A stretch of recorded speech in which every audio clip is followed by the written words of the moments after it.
हिंदू धर्म में शवदाह और अंतिम संस्कार के ऐसे हैं सच्चे नियम।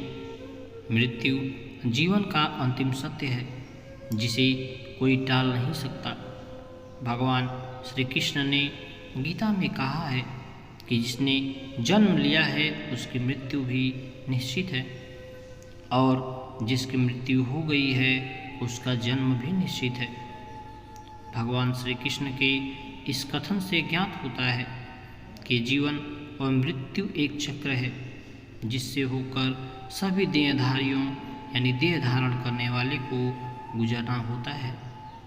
मृत्यु से जीवन का नया आरंभ होता है, इसीलिए जीवात्मा का सफ़र सुखद हो और उसे अगले जन्म में उत्तम शरीर मिले, इस कामना से अंतिम संस्कार के दौरान कुछ नियमों का पालन जरूरी बताया गया है।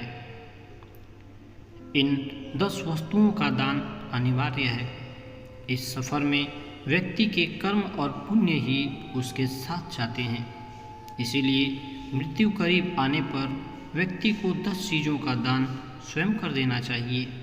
ये 10 चीज़ें हैं: तिल, लोहा, सोना, रुई, नमक, 7 प्रकार के अन्न, भूमि, गौ, जल पात्र और पादुका। कहा गया है कि इनके दान से यम मार्ग में जाते हुए आत्मा को कष्ट का सामना नहीं करना होता है। ब्रह्मचारी व्यक्ति को नहीं करना चाहिए ऐसा याग वल के स्मृति में बताया गया है। ब्रह्मचारी व्यक्ति केवल अपने माता पिता गुरुजनों के शव को कंधा दे सकते हैं। अन्य लोगों के कंधा देने से इनका ब्रह्मचर्यवत्र भंग होता है।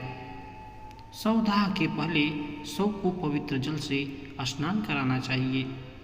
अगर तीर्थ स्थल में अंतिम संस्कार नहीं हो रहा तो नहाने के जल में गंगा जल मिलाकर शव को स्नान कराना चाहिए। इसके बाद चंदन, घी, तिल के तेल का लेप करना चाहिए। शव को पवित्र और नवीन वस्त्र पहनाना चाहिए। पुराण में स्पष्ट कहा गया है कि शव को नग्न नहीं जलाना चाहिए। शव को वस्त्र पहनाकर नवीन वस्त्र से पूरी तरह ढक देना चाहिए। इसके बाद चिता पर शव को सुलाकर उसके ऊपर पुष्प, चंदन और 5 प्रकार की लकड़ियों को रखना चाहिए। परिक्रमा करना है जरूरी। चिता सजने के बाद चिता की परिक्रमा करना चाहिए। यह मृत व्यक्ति के प्रति श्रद्धा प्रकट करने का एक तरीका है।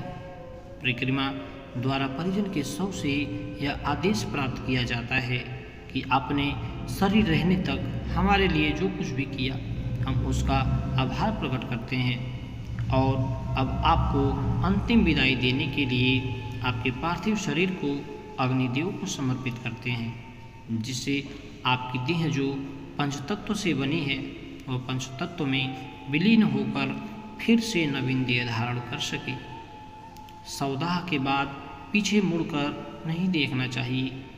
गरुड़ पुराण में बताया गया है कि मृत्यु के बाद शमशान तक सभी संबंधी जाते हैं और शव को अग्नि के हवाले करने के बाद सभी सगे संबंधी वापस लौट आते हैं। मृत व्यक्ति की आत्मा वहाँ मौजूद अपने संबंधियों को देखती है और मोहवश उनके साथ लौटना चाहती है। इसीलिए कहते हैं कि शवदाह के बाद पीछे मुड़कर नहीं देखना चाहिए। इससे व्यक्ति की आत्मा को मोहबंधन से निकलने में आसानी होती है और उसे आगे का सफ़र आरंभ करना होता है। शवदाह के बाद ऐसा जरूर करें। शवदाह क्रिया होने तक परिजनों को शमशान भूमि में रहकर मृत व्यक्ति की आत्मा को संगति मिलने की प्रार्थना करनी चाहिए।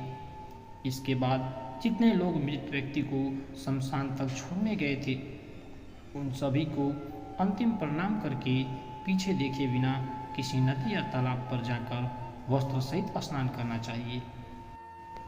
11 दिनों तक जलाकर रखें दीप। घर लौटने पर मिर्च या नीम दांतों से चबाकर फेंक देना चाहिए। इसके बाद लोहा, अग्नि, जल और पत्थर का स्पर्श करके घर में प्रवेश करना चाहिए।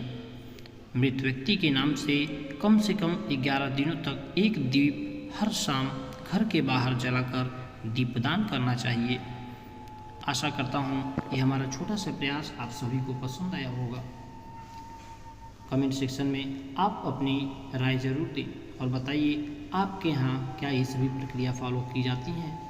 और हाँ, अगर आप चैनल पर नए हैं तो प्लीज़ चैनल को सब्सक्राइब कर बेल आइकन प्रेस कर लें, सो दैट आने वाली नेक्स्ट वीडियो का अपडेट सबसे पहले आपको मिले। मिलते हैं नेक्स्ट वीडियो में, तब तक के लिए धन्यवाद।